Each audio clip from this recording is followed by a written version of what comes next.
Hello. We will always remember 2020 as a year in which the COVID-19 pandemic meant our island community faced some of the toughest challenges since the occupation. With the pandemic's onset, Jersey Water took steps to keep our people and customers safe from COVID-19 and quickly adapted our business to enable remote working. Operationally, we focused on ensuring everything was in place to maintain the essential supply of high-quality water to our island and sustain a high standard of customer service throughout the lockdown and beyond. We introduced several measures to support our customers through any financial hardships caused by the pandemic. We deferred a planned tariff increase by 6 months and introduced measures to help any customer experiencing difficulty paying their water bill. Our support for customers continues to this day, and we have confirmed that there will be no further increase in the price of water until January 2022. Despite the challenges presented by COVID-19, the significant and sustained effort by Jersey Water meant we were able to mitigate some of the effects of the pandemic on our financial performance and the business improvement projects we have underway, minimising delays and making meaningful progress on a broad front. A key initiative during 2020 was reframing our business to put our customers and the community we serve at the heart of everything we do, concentrating our activities on 4 key customer outcomes: a high quality water supply, great customer experience, fair and affordable bills, and environment and community benefit. All supported by ensuring Jersey Water is a great, safe place to work and is financially secure, sustainable and resilient. During 2020, we completed phase 2 of our water resources and drought management plan, identifying how we will address forecast water shortages in years to come. We continued our work with the farming community on the Action for Cleaner Water Group and the Government of Jersey with the PFAS Technical Officer Group, addressing important water quality issues affecting the island. We also continued our business transformation programme, implementing several new systems to help us provide enhanced customer service, build resilience and deliver efficiency in the way we work. Stay tuned for more detail about some of the key projects we progressed in 2020, but first an update from our financial performance from Natalie. Whilst our performance in 2020 was overshadowed by the COVID-19 pandemic, we managed to mitigate the effects on our finances, generating a profit before tax of £3,240,000. This represents a 16% increase on the equivalent 12-month period in 2019. The increase in profit was largely driven by a 3.4% or £483,000 reduction in operating costs, offsetting a small decrease of 0.8% in turnover to £17,627,000. Our key priorities throughout the pandemic have been to protect the health and well-being of employees and customers. Following the introduction of COVID-19 restrictions in March, we encouraged any customer concerned about paying their bill to contact us to discuss their individual circumstances. The customer services team worked closely with each customer to create a tailored payment plan and will continue to work with all customers in financial hardship caused by the pandemic. The onset of COVID-19 and the associated restrictions did bring about changes in water consumption patterns across all customer sectors. There was a significant decrease in water consumption by our hospitality sector. This reduction was offset by an increase in consumption by household customers, particularly over the period when working from home was the default and schools were closed. Overall, revenue from the sale of water contributed £16,701,000 compared to £16,400,000 for the same period in 2019. The increase of £301,000 was driven mainly by new customers, together with the impact of the 2019 tariff increase.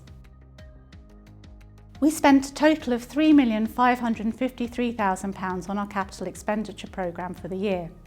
This included investing £1,020,000 in our operating infrastructure to improve water quality and resilience, and £1,188,000 on our network through the renewal of 1.2 kilometres of treated water mains and the extension of 2 kilometres of new water mains, and by adding 470 new connections. The remainder of £1,345,000 was invested into our business transformation programme Connect. which aims to improve efficiency of the way we work across the business. This included the very well-timed implementation of Office 365 and Microsoft Teams, which enabled our people to work from home as soon as was necessary. At Jersey Water, we pride ourselves on providing a safe and resilient supply of water at a fair and affordable price, whilst delivering a high standard of customer service. To achieve this, we pay close attention to all customer feedback, including compliments and complaints, and in particular, the results of the annual Institute of Customer Services survey. We are delighted with the 2020 results, which show an industry-leading customer satisfaction score of 86.1%, which is an improvement on the prior year that would rank us higher than all other utilities in the UK. As you can see, it's been a challenging but positive year for Jersey Water. Although COVID-19 did have an adverse impact on some normal business activities, we reprioritised our plan work and investment to adapt to the necessary changes in working environments, ensuring resilience across the organisation. Now, let's take a moment to look at some of our team's key achievements in more detail. This project is being undertaken due to customers' contact who asked if we would consider this area for a mains extension. The area is known for having PFAS, so most of the water courses are polluted, which emphasises the fact that we needed to extend the water main in this area.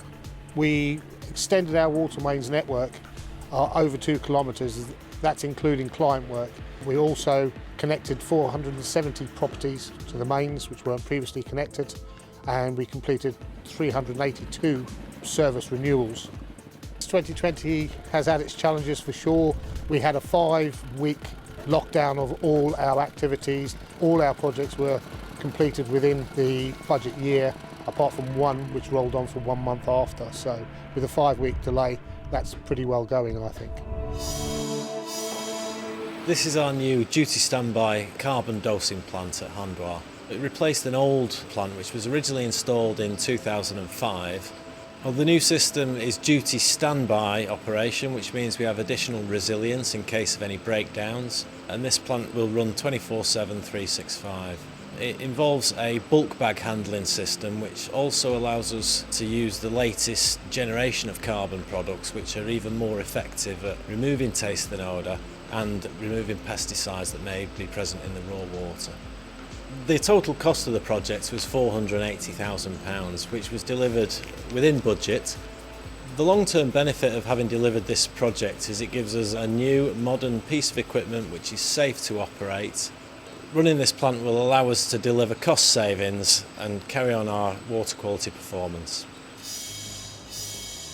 The Val de la Mar balustrade, which is a concrete walkway, was in a pretty poor state, so we needed to do something about it. A lot of the concrete posts and support structure has started to degrade and lumps were falling off, so we've done a big repair job this summer to actually restore it back to its former glory.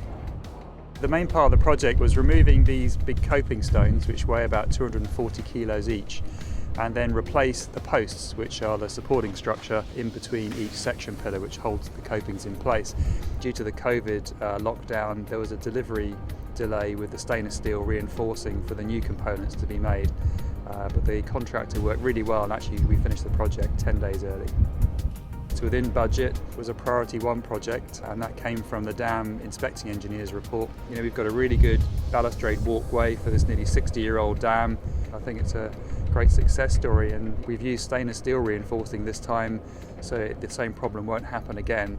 So there's a high degree of confidence that this balustrade now will last the length of the lifespan of the dam. We've invested quite a lot of money on an upgrade in the pumping station itself, so we've modernised the switch gear in there, what we call the MCC, the Motor Control Centre. And off that we've got our variable speed drives, which are quite expensive, but they do the heavy lifting. They actually drive the motors on the pumps. The previous MCC was put in 1997. The advantages of the upgrade is we've now got remote control access to all of the pumps down here. The second phase of the upgrade was we've got backup power generation down here. Now we've got an emergency diesel generator that's in the back room, and that kicks in immediately that the JC supply fails.